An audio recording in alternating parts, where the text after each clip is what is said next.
Hello मेरे प्यारे दोस्तों, आप सब कैसे हैं। मैं आप सभी का अपने चैनल पीस पॉडकास्ट बाय ऋतु खत्री में बहुत बहुत स्वागत करती हूँ। आज का टॉपिक बहुत ही इंटरेस्टिंग है और बहुत ही काम का भी है। काम का है बच्चों के लिए भी और उनके पेरेंट्स के लिए भी। नया एकेडमिक ईयर स्टार्ट होने वाला है, तो हम चाहेंगे कि ये ईयर बहुत स्मूथली बीते। ये ट्रांजिशन जो है वो ऑर्गेनाइज्ड वे में बच्चों को एक नई दिशा दे दे और बच्चे भी खुश रहें, पेरेंट्स भी खुश रहें। कुछ चीज़ें ऐसी भी हो सकती हैं जिन्हें हमें अवॉइड करना चाहिए, हम उसके बारे में भी बात करेंगे। और कुछ ऐसी बातों के बारे में भी बात करेंगे जिससे कि हम इंश्योर कर सकें कि ये ईयर बच्चों को अच्छी मेमोरीज़ दे के जाए और उनकी ग्रूमिंग भी बेटर हो पाए। ये टिप्स जो हैं वो बच्चों के लिए और पेरेंट्स के लिए, दोनों के लिए हैं। जब ईयर स्टार्ट होता है तो शुरू में ही हमें ये सोच लेना चाहिए कि हम इस एकेडमिक ईयर से क्या अचीव करना चाहते हैं। हमारे जो गोल्स हों वो स्पेसिफिक हों और अचीवेबल भी हों। ऐसा नहीं कि बच्चा अगर ला रहा है 60% और हम सोचें कि अगली बार वो लाएगा 90%, ऐसा नहीं। लेकिन अगर हम 60 से 70 की ओर जाना चाहते हैं तो वो करना अचीवेबल है। हम इस तरह की गोल सेट करें जिसको देखकर बच्चा ना घबराए और फोकस्ड रहे, मोटिवेटेड रहे थ्रू आउट द ईयर। तो गोल सेटिंग बहुत ज़रूरी है। सेकंड, ऑर्गेनाइज्ड रहना बहुत ज़रूरी है। असाइनमेंट्स क्या मिल रहे हैं, डेडलाइंस क्या हैं, स्केड्यूल्स क्या हैं, ये सब का जानकारी बच्चों को और उनके पेरेंट्स को दोनों को होनी चाहिए।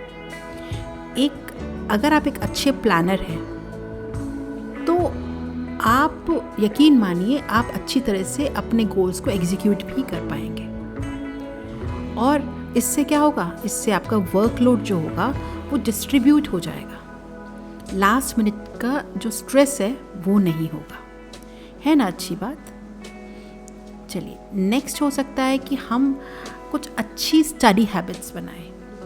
तो उसके लिए हमें रेगुलरली नोट्स लेने के लिए बच्चों को प्रेरित करना पड़ेगा और उनको ज़बरदस्ती ये नहीं कहना चाहिए अब तुम लगातार 2 घंटे पढ़ लो, अब तुम लगातार 3 घंटे पढ़ लो। नहीं नहीं नहीं, ये गलत बात होती है।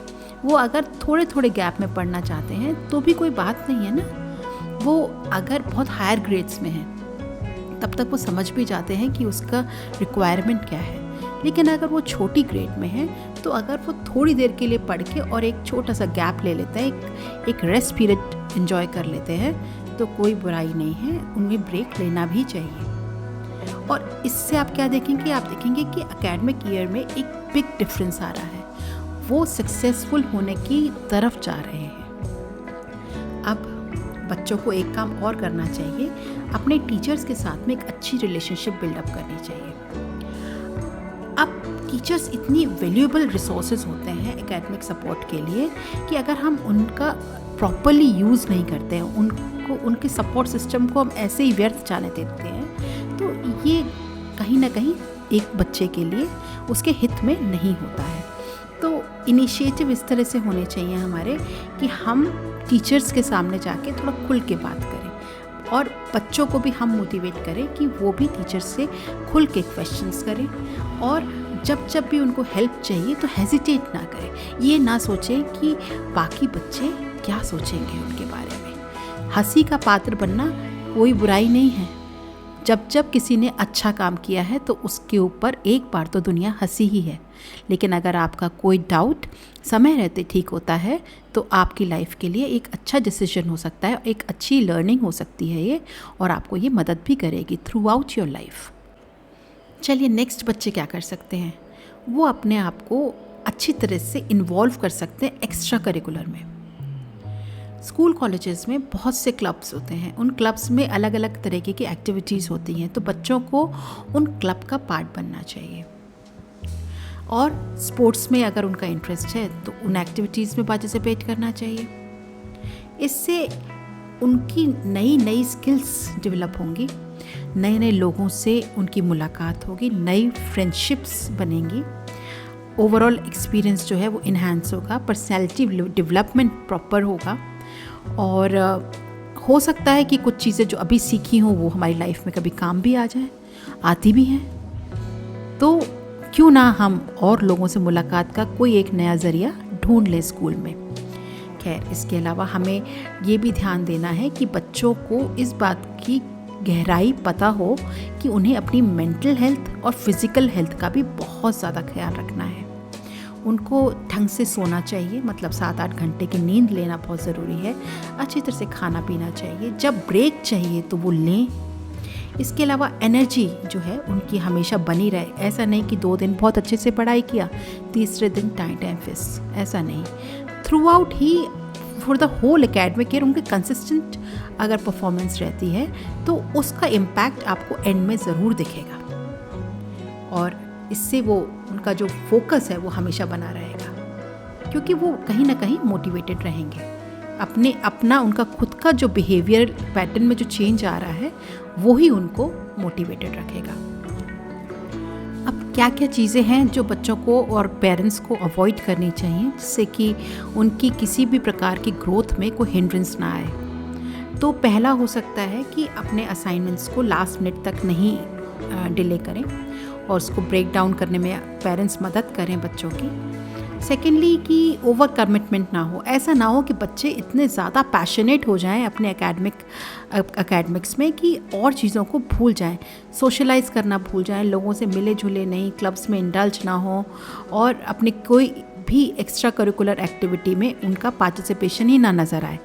क्योंकि केवल ग्रेड्स मिलना ज़रूरी नहीं होता है, क्योंकि ओवरऑल डेवलपमेंट जो है वो भी एक ऐसा एस्पेक्ट है जो बच्चों को सक्सेसफुल बनाता है in the long run.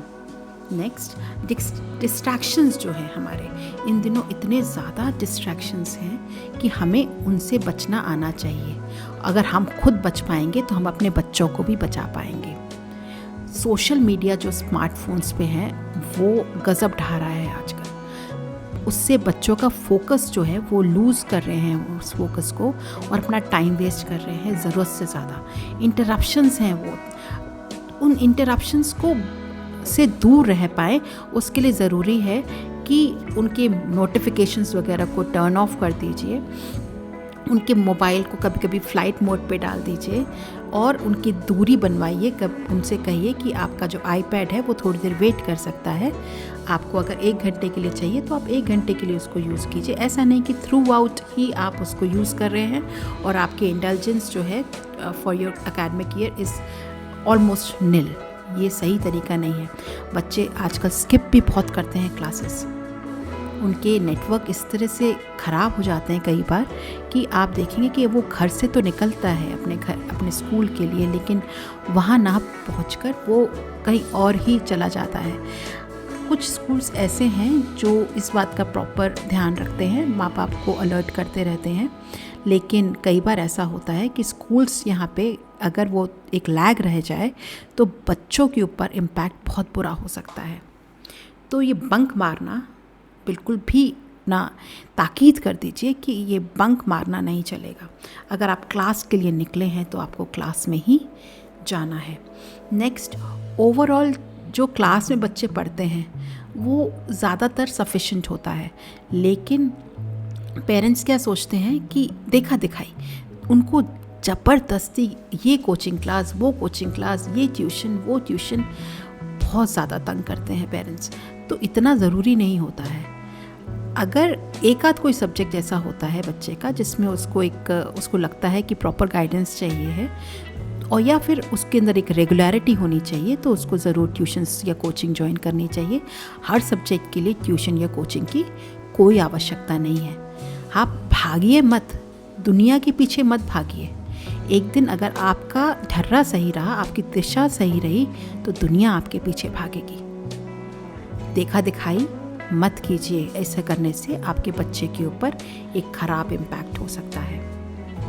Next, attendance की तरफ बिल्कुल ध्यान देना है, क्लासेस मिस नहीं करनी है, टाइम मैनेजमेंट रखना है। ऐसा ना हो कि आप अपना टाइम वेस्ट करते रहें और प्रायोरिटाइज ना कर पाएँ अपने वर्कलोड को, और तब क्या होगा कि आपकी जो टू डू लिस्ट है वो तो बहुत लंबी होती चली जाएगी और अंत उसका यही होता है कि आपको वो चीज़ें छोड़नी पड़ जाती हैं और फोकस करना पड़ जाता है कि आप केवल इम्पॉर्टेंट चीज़ें कर पाएँ। तो आपकी लर्निंग प्रोसेस जो था, जो एक बहुत ही स्मूथ तरीके से स्टार्ट होना चाहिए था, वो वहीं इंटरप्ट हो जाता है। कोशिश करें कि बच्चों को आप टाइम मैनेजमेंट सिखाएं।